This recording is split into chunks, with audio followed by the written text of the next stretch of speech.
నమస్కారం. ప్రతిధ్వనికి స్వాగతం. గవర్నర్లు వర్స్ ప్రభుత్వాలు. తమిళనాడు, కేరళ అసెంబ్లీ సమావేశాల ప్రారంభ పరిణామాలు మరోసారి దేశవ్యాప్తంగా చర్చకు దారితీశాయి. ఇరు రాష్ట్రాల్లో ఎన్నికలు సమీపిస్తుండటంతో ఈ దుమారం ప్రాధాన్యం సంతరించుకుంది. జాతీయ గీతాన్ని నన్ను అవమానించారు, మైక్ కట్ చేశారని Tamil Nadu governor RN Ravi assembly నుంచి వాకౌట్ చేశారు. అయితే ఇదే మొదటిసారి కాదు. ఆయన ఇలా చేయడం ఇది 4వ సారి. అటు కేరళలోనూ ప్రభుత్వ ప్రసంగాన్ని గవర్నర్ ఆర్లేకర్ పూర్తిగా చదవలేదని సీఎం పినరయి విజయన్ ఆరోపిస్తున్నారు. మరి రాజ్యాంగ పాలకులు, ప్రజాపాలకుల మధ్య ఎందుకీ వివాదాలు, దుమారాలు? ఎవరి పరిధి ఏంటి? కేంద్ర రాష్ట్రాల్లో వేర్వేరు పార్టీలు అధికారంలో ఉన్న చోటల్లా ఇలాంటి పరిణామాలు దేనికి సంకేతం? ఈ విషయంలో కోర్టు తీర్పులు ఏం చెబుతున్నాయి? రాజకీయ విశ్లేషకులు, రాజ్యాంగ నిపుణులు వీటిపై ఏమంటున్నారు?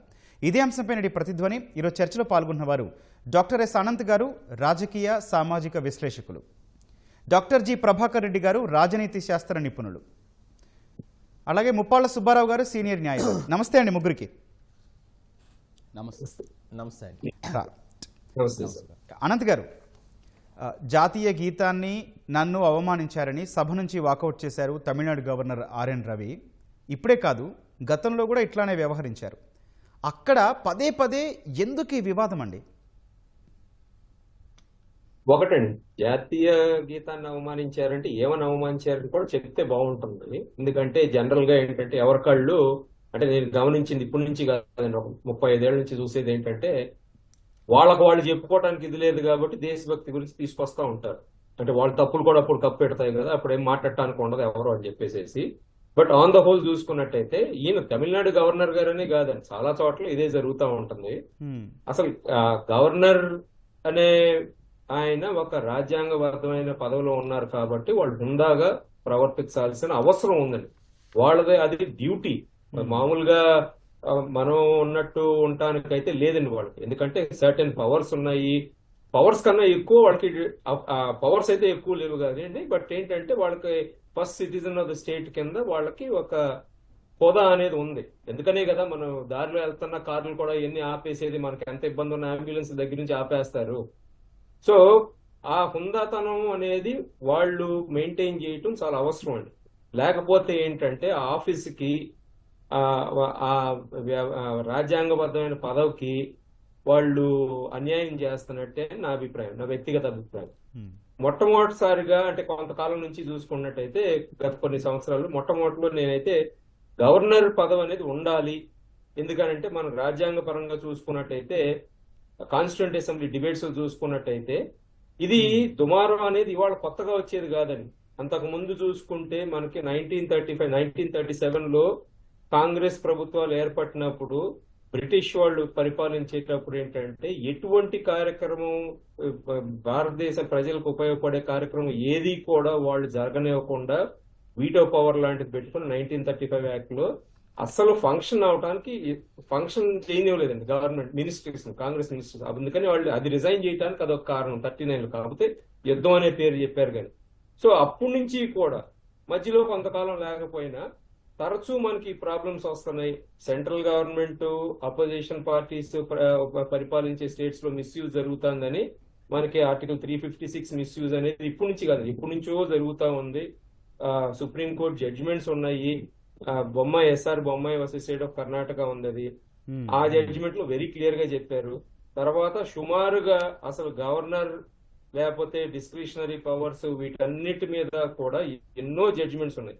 అయినప్పటికీ ఇట్లా ప్రవర్తించడం అనేది ఒక విధంగా చూస్తే ఆ వ్యక్తుల్ని వ్యక్తిగతంగా వెళ్ళిపోయే ఇబ్బంది ఒకటి కలిగిస్తున్నారండి. ఎందుకంటే అసలు సిస్టమ్ నే కాకుండా వాళ్ళు అసలు వాళ్ళకున్న ఎబిలిటీ ఏంటి, అసలు ఎందుకు అపాయింట్ చేశారు?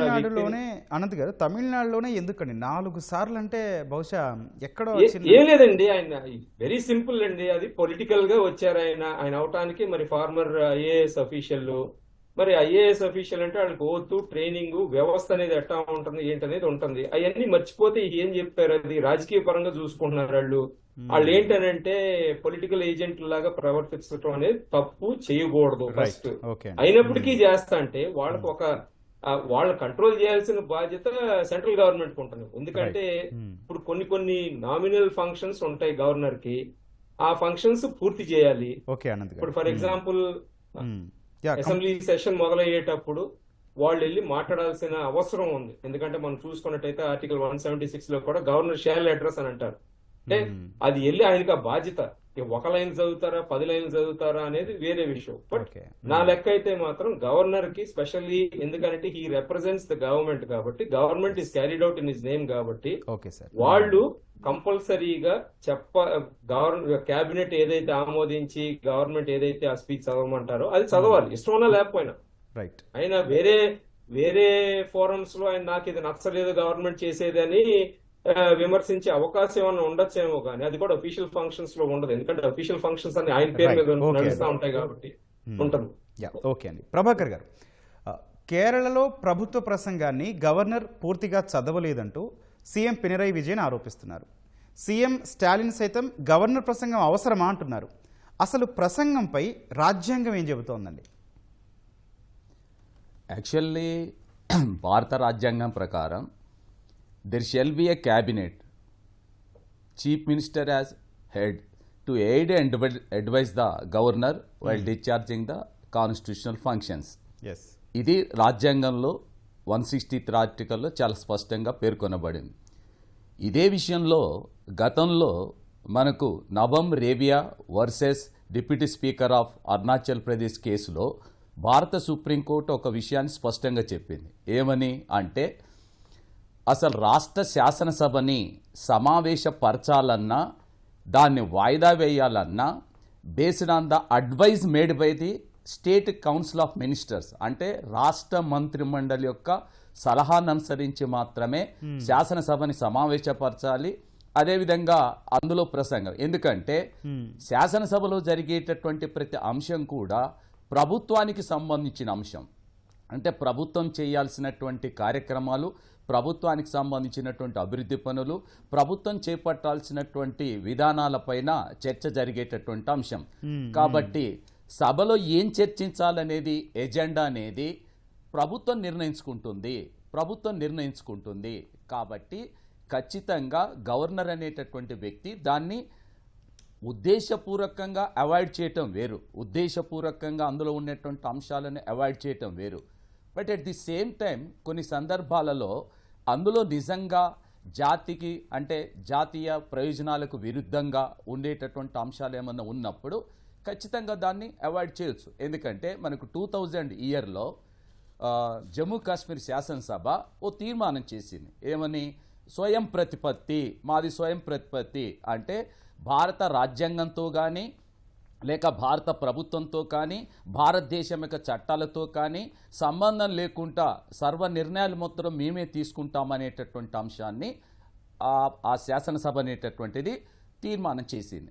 అలాంటి అంశాలు వచ్చినప్పుడు ఖచ్చితంగా గవర్నర్ ఆ విషయంలో తాను నిర్ణయం తీసుకున్నా తీసుకోకపోయినా, లేకుంటే చదివినా చదవకపోయినా, అతనికి రాజ్యాంగం ఇచ్చినటువంటి మరొక ఇంపార్టెంట్ అయినటువంటి అధికారం ఏంటంటే, it can be reserved for the consideration of the president of India, అంటే భారత రాష్ట్రపతి యొక్క పరిశీలన కోసం పంపేటటువంటి అవకాశం కూడా ఉంటుంది.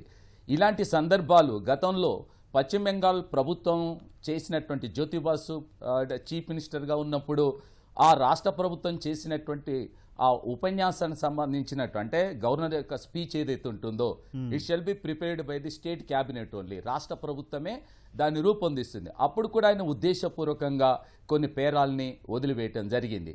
అంటే ఇక్కడ గవర్నర్కు రాజ్యాంగం ఇచ్చినటువంటి ఒక విచక్షణ అధికారం ఏదైతుందో, ఆ విచక్షణ అధికారాన్ని దుర్వినియోగం చేసినప్పుడు మాత్రమే ఇలాంటి సమస్యలు వస్తున్నాయి. వాస్తవంగా చెప్పాలంటే, అంటే మన అందరికీ కొంచెం అవగాహన ఉండాల్సిన అంశం ఏంటంటే, the constitution it self conferred A special discretionary powers on governor when we compare with the President of India. Even భారత రాష్ట్రపతికి లేనటువంటి విచక్షణ అధికారాన్ని కూడా ఇక్కడ గవర్నర్ కల్పించిన సందర్భం ఉంటుంది. మనకు 163 ఆర్టికల్ స్పష్టంగా డిస్క్రిషన్ పవర్ ఉంది. దాన్ని దుర్వినియోగం చేసినప్పుడు మాత్రమే ఈ సమస్యలు అనేటటువంటి తరచుగా తలెత్తుతున్న మాట వాస్తవం. రైట్ సార్, ఓకేనా? రైట్, చేసింది అప్పుడు అటువంటిప్పుడు ఆపొచ్చాడు. డిస్క్రిషన్ అంటే అదే ఎక్కడెక్కడ వాడాలి క్లియర్ గా ఉంది. సో అసలు పవర్ అనేది లేని చోట ఈయన పవర్ ఉంచుకొని, ఎందుకంటే సెంట్రల్ గవర్నమెంట్ ఏదో ఉంటుంది కాబట్టి అని చెప్పి పొలిటికల్ గా చేయటం అనేది వ్యవస్థ దెబ్బతింటుంది. అది జరగకూడదని నా అభిప్రాయం. ఓకే అనంత్ గారు. ప్రభాకర్ రెడ్డి గారు, ఇటీవలి పరిణామాలు చూద్దాం.